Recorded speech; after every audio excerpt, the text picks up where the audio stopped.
morning. Good morning. Ayong buntag. Mayong buntag. Una po magtatanong si Michelle Palabusano ng Freeman. Good morning, Mr. President. Welcome to Cebu again. My question is, what are the significant projects that your administration implemented in Cebu since 2010, and what are your future projects for Cebu? Kung may oras kasi parang yung sample is already 12. Sa sumunod na dahanin para makuha natin lahat ng detalye. O gusto ba sample na lang ng sample? Mactan Cebu International Airport Passenger Terminal Building. Ang cost is about 17.5 billion. The aim of the project is ang capacity ngayon ng Mactan is 2 million passengers per year. We want to bring it up to a capacity of 10 million because we believe that there is a need to provide facilities for the 10 million tourist arrivals every day. So that's namang percentage, about 400% increase in passenger traffic. Siguro it's a reverse way of saying, pag wala yung facilities, hindi natin ma-accommodate yung dadagsang turista sa atin dito. So again, 17.5 billion. No? Approved already by NEDA last November, last year. There are 11 prospective bidders already interested in the development of this proposed project. Traffic in Cebu is a perpetual problem. Yung isang mabilisang solusyon is called a bus rapid transit system. Okay. Now, we are in the experimental stage. We want to prove or disprove yung adaptability of this concept to the Philippine setting. Unfortunately, medyo tinesting natin ito sa Commonwealth dahil na-traffic na nga kay Cebu, kailangan magkaroon ng dedicated lane for these buses. So parang experimental stage pala naman, prove the concept, sinubukan natin sa Commonwealth, at nagkaroon ng miscommunication amongst various agencies, hindi naging, actually hinuli yung mga bus ng MMDA. So there's a phase 2 of the experiment just to show and just to see, talaga bang ito parang in effect light rail system.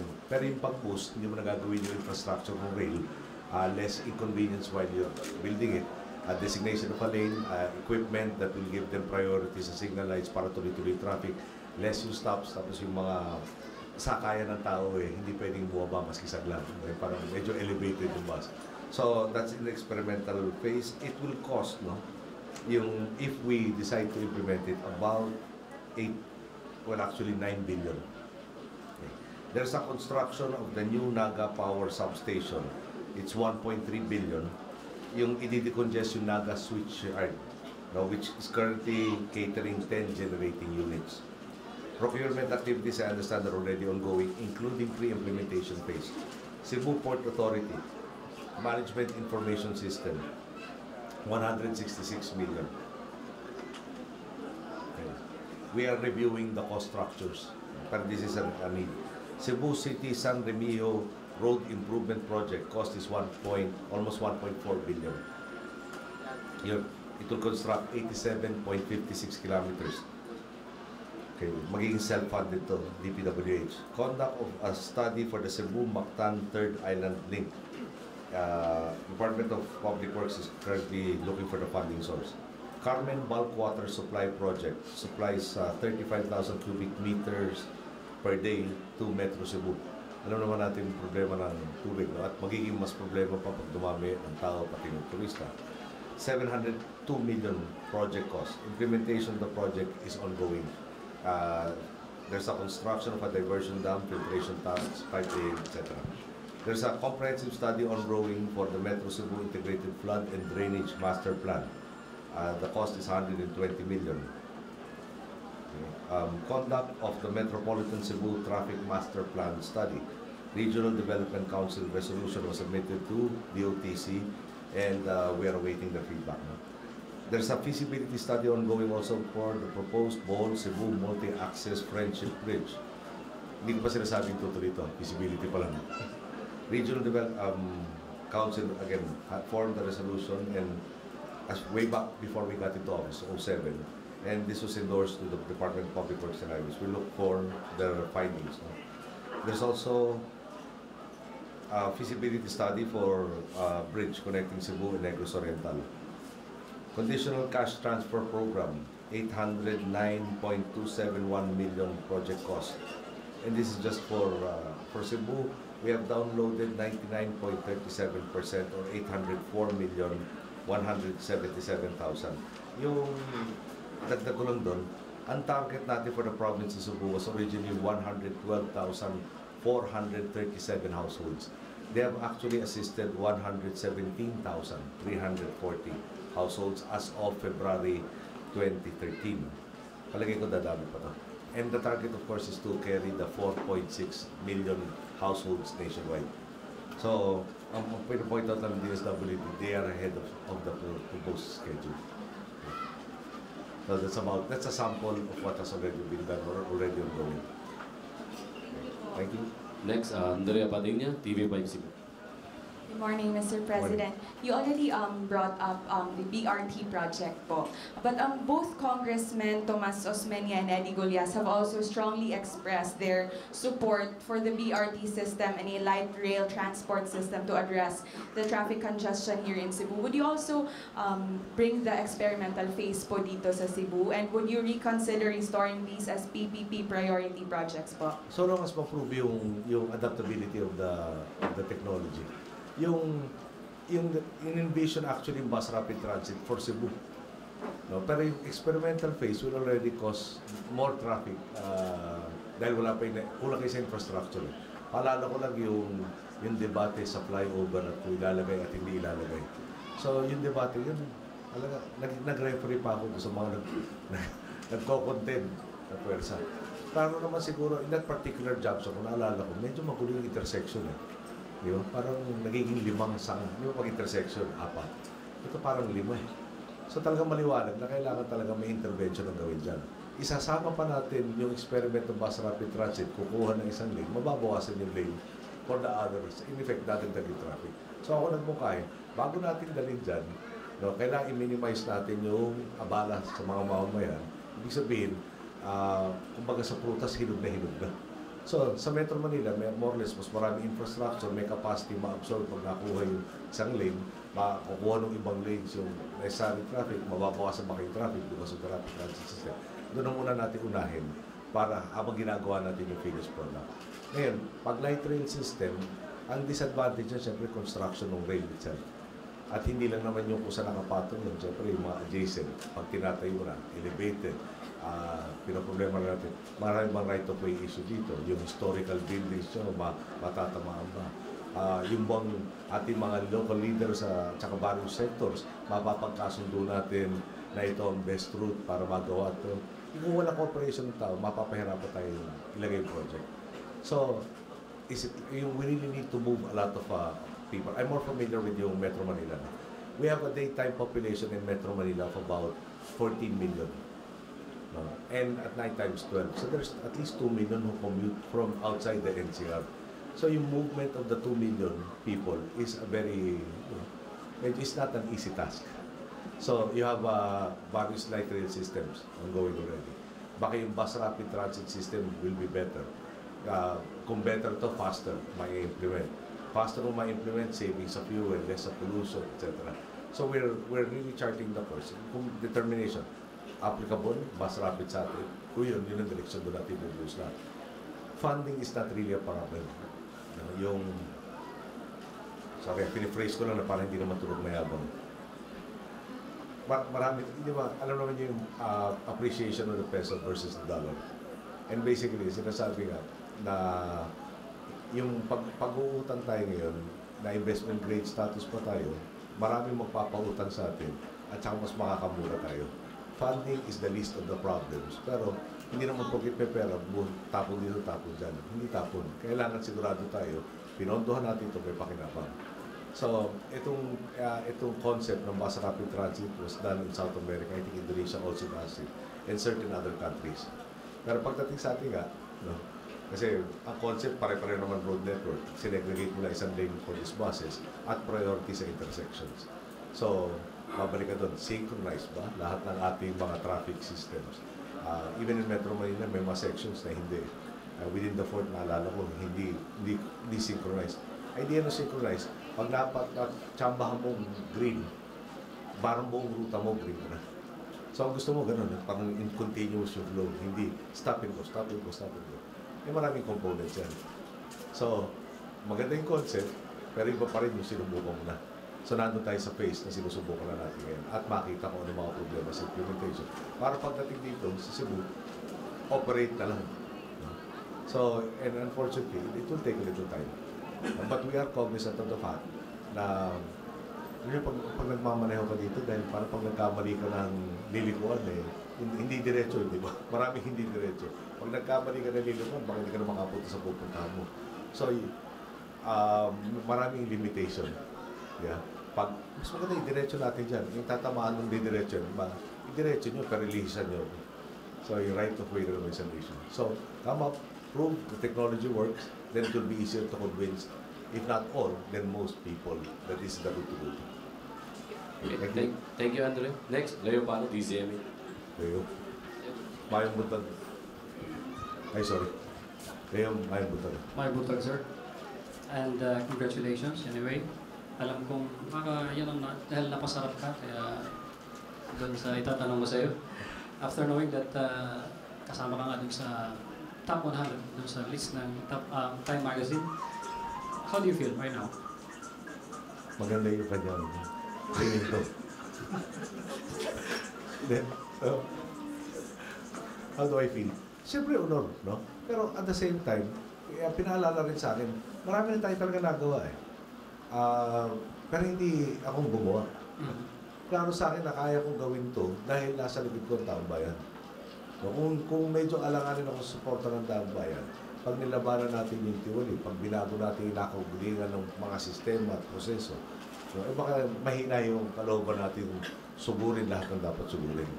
Pero dahil nandiyan ang taong bayan, sila nagbigay muna ng pagkakataon sa akin, sila sumusuportan sa kasalukuyan. Pero pag tinatanggap ko yung honor na yan on their behalf rather than for myself. So, ganoon ka-importante yung masama ka ito sa top 100 nito?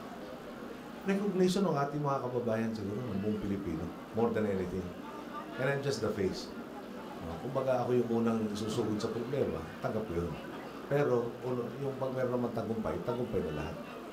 Sir, total trust naman ng gobyerno, ng administrasyon ang matanggalan ng mga medyo saliwa. Matanong lang namin, I'm wondering, regarding sa plight ni Presidential Advisor ng Environmental Protection, ano pong comment? We're talking about Danica Costa. Tama.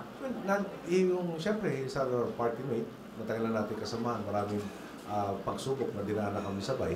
Pero at the same time, meron mga proseso sa batas, ako chief executive, kami executive department, kailangan dumaan tayo sa lahat ng proseso niya.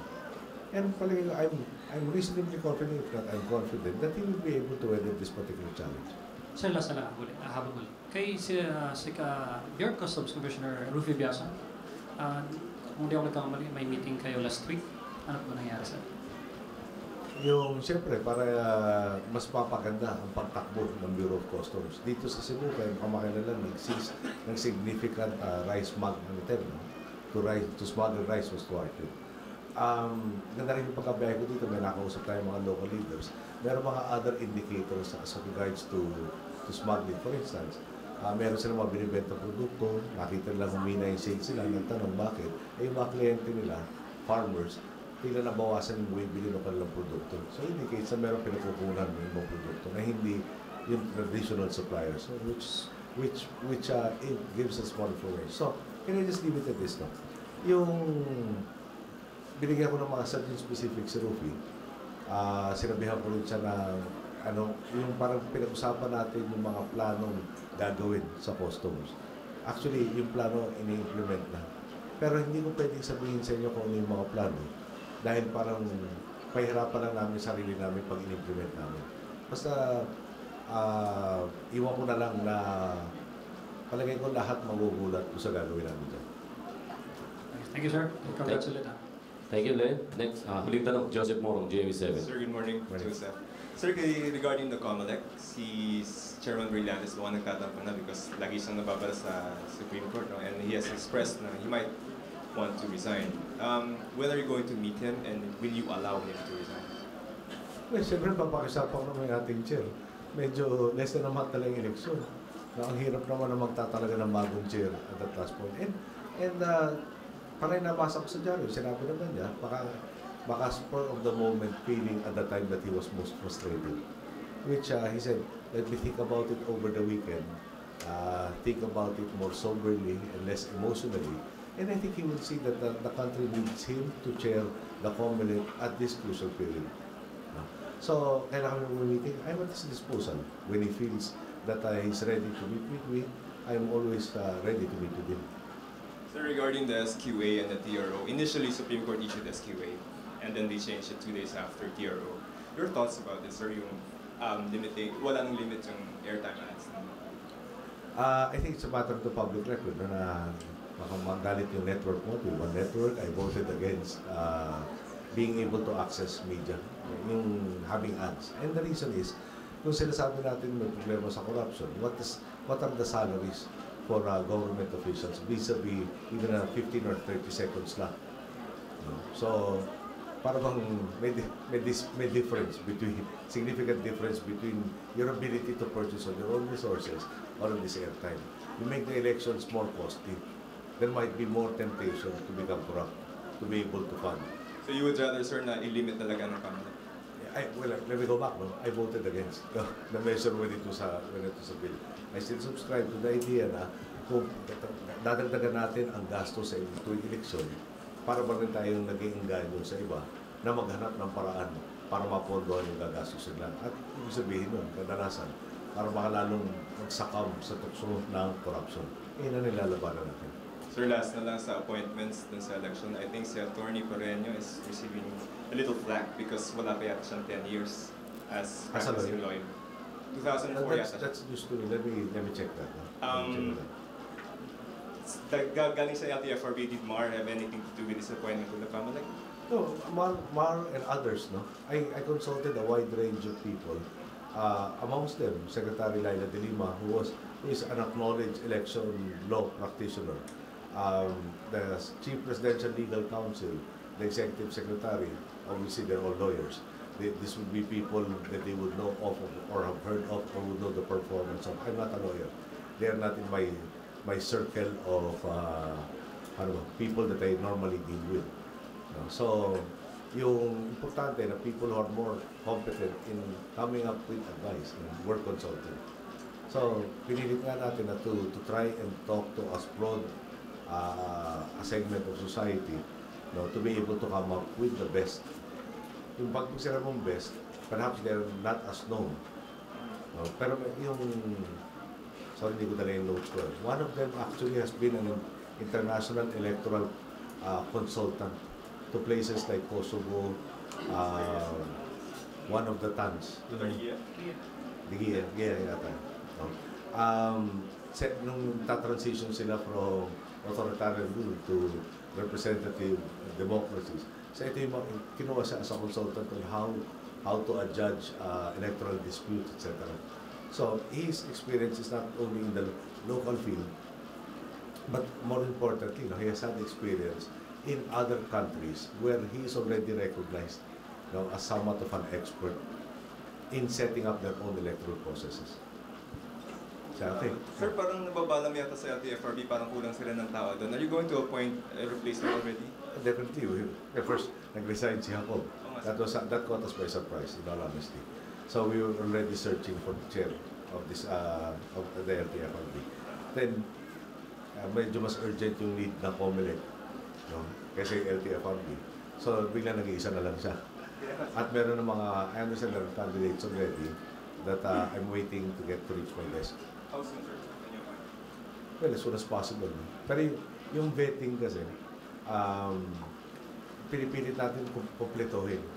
Hindi lang yung sasabit niya, hindi lang yung mga recommendatory letters, pero susubukan mo i-vet. Yung ano bang dinaanan nito? Meron bang potential conflict of interest? Meron bang yung things that have been revealed and not revealed, you're supposed to unearth. At the end of the day, I point them, it's my responsibility, and I want to make sure as much as humanly possible that I am appointing the best people. Okay. Thank you, Mr. President. Maraming salamat mga kasama sa video, mga